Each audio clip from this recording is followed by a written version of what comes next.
బడా బడా సంస్థలు ఇక మ్యానుఫ్యాక్చరింగ్ సెక్టర్ ఇప్పటిదాకా మనం ఏదైతే మిస్ అవుతున్నామో మ్యానుఫ్యాక్చరింగ్ సెక్టర్ ఇండియాలోకి శరవేగంగా అడుగులు పెడుతుంది. పిఎల్ఐ పెర్ఫార్మెన్స్ లింక్డ్ ఇన్సెంటివ్స్ లాంటి స్కీమ్స్ ద్వారా కావచ్చు, ప్రణాళిక ప్రకారం వెళ్తున్నటువంటి నేపథ్యంలో సౌత్ కొరియాకు సంబంధించినటువంటి ఈ పాదరక్షలకు సంబంధించినటువంటి సంస్థ హౌసాంగ్ ఇప్పుడు తాజాగా ఇండియాలో తన మొట్టమొదటి ఈ పాదరక్షల తయారీ అంటే చెప్పులు, బూట్లు, ఇతర రకాల తయారీకి సంబంధించిన ప్లాంట్ని తమిళనాడులో ఏర్పాటు చేసింది. ఇప్పుడు ఇండియాలో కూడా మంచి మార్కెట్ ఉంది. ఇదివరకు అయితే కనుక చెప్పులు అంటే మా చిన్నప్పుడు అసలు చెప్పులే ఉండేది కాదు. నా 10th క్లాస్ దాకా 10th క్లాస్లో 10th అయిపోయి ఇంటర్మీడియట్లోకి అడుగు పెట్టేటప్పుడు చెప్పులు కొనిపెట్టారు మా నాన్న. ఆ తర్వాత నుంచి నేను చెప్పులు వాడటం బిగించేసాం. అట్లాంటిది ఇవాళ రోజున వచ్చేటప్పటికి ఎల్కేజీ అప్పటి నుంచినే చెప్పులు వేసుకుని వెళ్ళేటటువంటి పరిస్థితి. చెప్పులు లేకుండా నడవడం అనేది వాళ్ళ పిల్లలకి వల్ల కానే కాదు.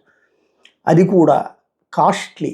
ఇప్పుడేంటి 10,000, 25,000, 50,000. మొన్న మా మిత్రులు కాళ్ళు మీది అది షుగర్ ఇంపాక్ట్ వలన కాళ్ళకి ఇబ్బంది అవుతుందంటే మెత్తటి చెప్పులు ఏ కొనుక్కుందామంటే 300 రూపాయలు పెట్టుకుంటే అది కాదండి మంచిది కొనాలన్నారు. సరే మంచిదంటే ఇంకో 200 ఉంటుందేమో అనుకుంటే 10,000 రూపాయలు అన్నారు. 10,000 రూపాయలు పెట్టి చెప్పులు కొనుక్కోవడం ఏందా బాబు, మనం ఎంత సంపాదించాలి, ఇప్పుడు యాడ్ నుంచి దోచుకురావాలా, వదిలేయండి అంటే లేదు లేదండి ప్రాణాలు ఇంపార్టెంట్ అంటే ప్రాణాలకి 10,000 రూపాయలతో ప్రాణాలు ఎడగా పడుకుంటాను వదిలేసేయమని చెప్పి అంటే అంత 10,000 రూపాయల చెప్పులు 15,000 రూపాయల చెప్పులు కూడా